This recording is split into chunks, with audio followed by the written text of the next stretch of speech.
Ezekiel Mpaka ni wakili wa kujitegemea ambaye ni kwa mahakama.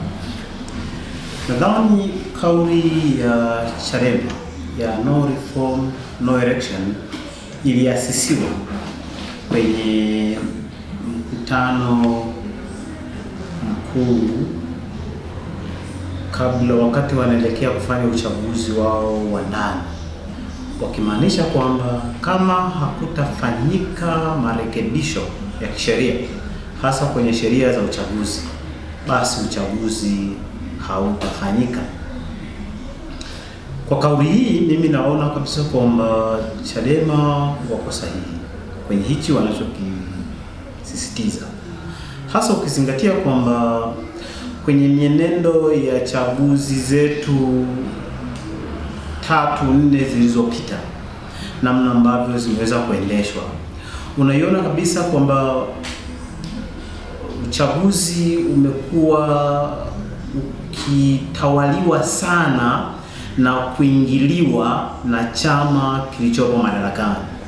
Kwa mfano, ukichukua uchaguzi wa mwaka 2014 wa serikali za mtaa, ukija kulinganisha na uchaguzi wa 2019 wa serikali za mtaa, unakuja kuona kwamba ni chaguzi mbili ambazo hizo zinaweza kuonekana kama zimefanyika kwenye nchi mbili tofauti. Uchaguzi wa mwaka 2014 kwa serikali za mitaa angalau ulikuwa ni uchaguzi ambao ulihusisha wagombea wa vyama vyote kwa uhuru na kwa uwazi, na ndipo ambapo unaweza kuona kabisa kwamba baadhi ya vyama vya upinzani viliweza kupata wagombea wengi ama wenye viti wengi kuongoza serikali za mitaa. Lakini ilipokuja 2019 kwenye uchaguzi wa serikali za mitaa, huo wagombea wote wa vyama pinzani waliweza kuondolewa, na hakuna malalamiko ambayo yaliweza kusikilizwa ama rufaa ziliweza kusikilizwa na zikapewa kipaumbele au zikachukuliwa kwa mashiko.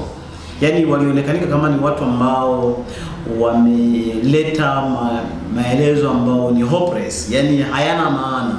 Kwa mfano, huwezi ukaniambia kwamba kwenye serikali za mitaa mwaka 2014 viongozi au wagombea hao wa vyama vya upinzani waliokuwa wanagombea kwenye nafasi za wenye viti wa vitongoji na serikali za mitaa walikuwa wanajua kuandika, lakini ilipofika mwaka 2019 wote hawakujua kuandika.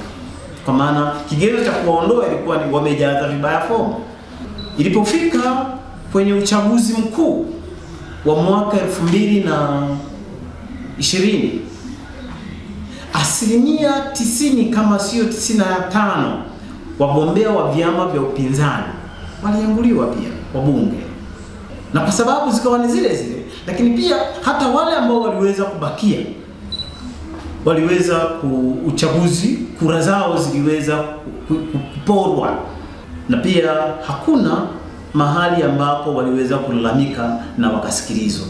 Lakini kwenye uchaguzi huo serikali ilikuwa haioni shida ama kutumia polisi kuingilia kampeni za vyama vya upinzani, kitu ambacho pia kiliendelea kuleta mkanganyiko mkubwa sana. Huwezi ukakuta kwamba mahali popote ambapo leo hii chama tawala kikaandaa kampeni zake zikavurugwa ama ratiba ikawakataza wasifanye hivyo kwa siku hiyo, ili utasikia tu vyama hiki pinzani huu muda haukuwa wake kufanya hiku, huu muda wa chama pinzani wameongea lugha kali. Yani unaona makalipio mengi yanaenda kwenye vyama vya upinzani na si kwenye chama tawala. Kwa hiyo kuleta tena safari hii kwenda kwenye kuwaleta watu kwenye kugombea unasababisha mambo yale yale. Tunasikia kwamba mmoja wa wenye viti wa Chadema amekamatwa na kupewa kesi ya uhaini, kwamba alisema kwamba atazuia uchaguzi hautofanyika. Nilikuwa najaribu kupitia kwenye hicho kifungu, sioni mahali ambapo panasema ukisema nitawaambia wananchi wakatae uchaguzi ni uhaini. Sioni mahali. Na kwa staili hii leo tutazungumza hapa, ili swala litapigwa danadana mpaka uchaguzi upite, alafu mwisho wa siku watakuja kumwambia kwamba wanamwachia Lissu. Kwa ni mbinu zile zile ambazo zinachagizwa na kwa sababu ya uwepo wa katiba ambao ni mbovu. Leo hii mtu anakamatwa, atawekwa ndani, atakaa ndani mpaka uchaguzi upite, anakuja kuachiwa, hana cha kudai. Lakini ameshapotezewa muda huyu mtu. Ana familia huyu mtu. Kuna watoto wake wanasoma, wanategemea yeye baba ahenyeke huko, watoto waende shule wakasome. Muda wote mnaomweka lock up, yeye atakuja kufidiwa na nini? Wamekaa kina Mbowe muda mrefu sana gerezani, almost miezi 8. Lakini hakuna walipoweza kufidiwa. Na wanajua kwa sababu ya aina ya katiba tulio nayo, kwa sababu mtu mmoja akisema huyo nikamatieni mniwekee ndani, utakamatwa, utawekwa ndani, utakaa mpaka atakapojisikia yule mtu kwamba sasa muda huu natamani utoke, utatoka. Makosa haya ya uhaini ndio makosa aina yale ambao pia kina Mbowe waliweza kukaa ndani. Leo hii ni kwa sababu ni Mbowe alikaa ndani kwa sababu ya kutaka kudai mabadiliko ya katiba, aliwekwa ndani. Leo hii Lissu naye anakamatwa, anawekwa ndani. Unaona shida ni nini? Ni kwa sababu tunaona uchaguzi unakaribia. Kwa maana kwamba mimi naiunga hii sera mkono kwamba sioni sababu ya vyama vya upinzani kuendelea kupambana kwamba tuende kwenye uchaguzi ambako wanajua kabisa tunaenda kuua watu wetu bila sababu za msingi na hawatashinda. Uchaguzi brother unahitaji pesa nyingi. Kampeni kuzunguka kwa mfano jimbo tu moja unahitaji uwe almost si chini ya milioni 20-30. Na hizo ni kwa mtu maskini. Una timu unahitaji uwalishe wale watu. Una timu ambayo unahitaji uwekee mafuta, uzunguke nao kuanzia asubuhi mpaka jioni. Kwa siku 30 hii timu unataka uzunguke nayo. Alafu nina milioni 30 leo unaniambia nene nikagombee, alafu nigombee chama pinzani ambako unajua tena kushindwa. Kwa nini nisibaki na hizo pesa ningeenda kulima mbazi kule kijijini kwetu? Kwa sababu najua hata nishinde tume hii haitanitangaza. Kwa sababu inajua kabisa kwamba ukimtangaza mtu fulani kwamba ameshinda na sisi ndio tuliokuchagua, ole. Ndio maelekezo ambayo wanayapata. Tumeona kwenye vituo vingi ambavyo unakuta kabisa mnahesabu. Kwa mfano, naweza kuchukulia tu mfano, nimekuwepo kwenye kituo cha usimamizi uchaguzi. Nilikuwa na shirika moja la Umoja wa Ulaya, uangalizi wa uchaguzi. Kwenye kituo kizima kulikuwa na wapiga kura, waliokuwa wamejiandikisha walikuwa ni 280. Kipo Rungwe. Kwenye kituo cha kupigia kura, wapiga kura walikuwa ni 280. Lakini matokeo yalikuwa kama ifuatavyo. CCM walipata kura 320. Chadema walipata kura 260. ACT walipata kura 60. Ukijumlisha zote unakuja kukuta karibia kura 800. Kutoka kwenye kituo ambacho idadi yake inaonyesha ni wapiga kura 200 na kidogo. Sio kuja kujiuliza hao wengine wametoka wapi? Hizi kura zingine zimetoka wapi? Kwa hiyo ni vyema tukaabstain, tukailisha, tusiende kwenye uchaguzi, tukae na hawa watu. Kama lengo letu ni kujenga Tanzania moja, tukae na vyama vyote. Serikali ione haja ya kukaa na vyama vyote, iwaite, isikilize hoja zao ni nini. Hasa Chadema na ACT, isikilize hoja zao ni nini. Kwa sababu swala hili la kuendelea kukandamiza, tutaendelea kuua raia wa nchi hii mpaka lini? Ruangwa watu wanapigwa mabomu juzi. Sababu ni nini za kupigwa mabomu?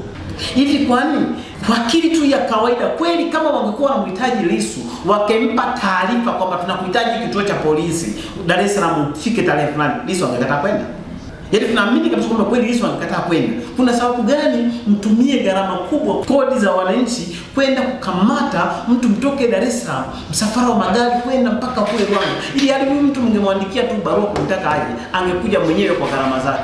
Kwa unakuja kuona kwamba kuna wakati ambao kuna watu ambao kikweli wanaukataa uhaini, tunaacha kushughulika na vitu ambavyo ni muhimu. CAG katuambia pesa zetu zinavyotumika vibaya, lakini hatukuna mahali ambapo tumeamua kuchukua hatua seriously juu ya upotevu wa fedha zetu. Ila tunadili na mtu ambaye anashauri tutafute tume huru. Kwa msingi huo mimi nadhani kwamba Chadema wako sawa na waacha, hata kama hawataingia kwenye uchaguzi, na hata kama hili litapelekea chama chao kufa, acha kife, kwa sababu hakuna sababu ya kuendelea kuwatoa watu kafara kila siku kwenye chaguzi ambazo mnajua hamtaweza kushinda. Kwa mimi maoni yangu ni hayo tu, naomba kama Chadema watataka kushiriki wasilazimishwe, na wanaoona kwamba uchaguzi utakuwa huru wao waendelee na uchaguzi kwa huru. Tunashukuru kwa ufafanuzi uliojitosheleza. Swali moja kama sio machache tu. Kisheria uchaguzi upo kwa mujibu wa katiba. Maswali mawili. Chadema kwanza, una uhakika wanaweza, kwa maoni yako, wanaweza kuzuia uchaguzi usifanyike kwanza? Lakini be yake, kama jibu ni ndio, kisheria hakuna kosa, kwa sababu hili ni swala la kikatiba kwamba ni haki ya wananchi kuingia kwenye uchaguzi kila baada ya miaka mitano. Hakuna kosa hapo kisheria.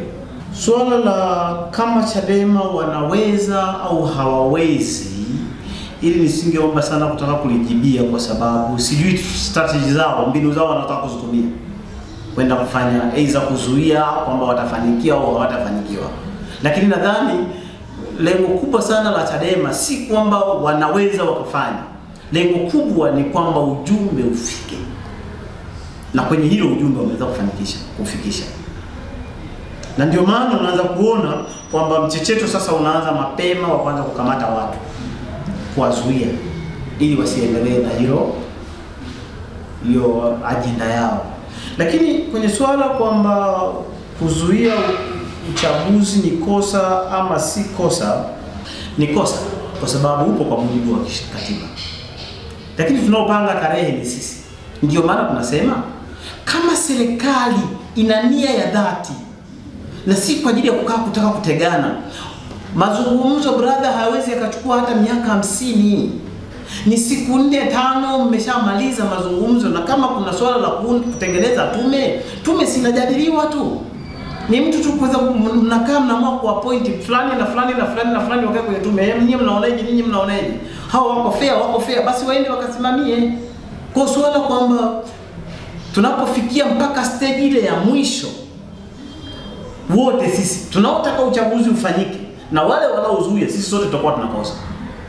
Kwa sababu lengo tu ni kukaa kwamba kama lengo sisi sote ni kutaka kuzuia kosa lisitokee, kwa nini tusubirie mpaka dakika ya mwisho kosa litokee? Kama hili linaweza likazungumzika huko mwanzoni. Yaani ni sawa na unamuona mwizi anataka kwenda kuiba, umekaa kimya, unasubiria mpaka aibe ndipo useme mwizi huyo.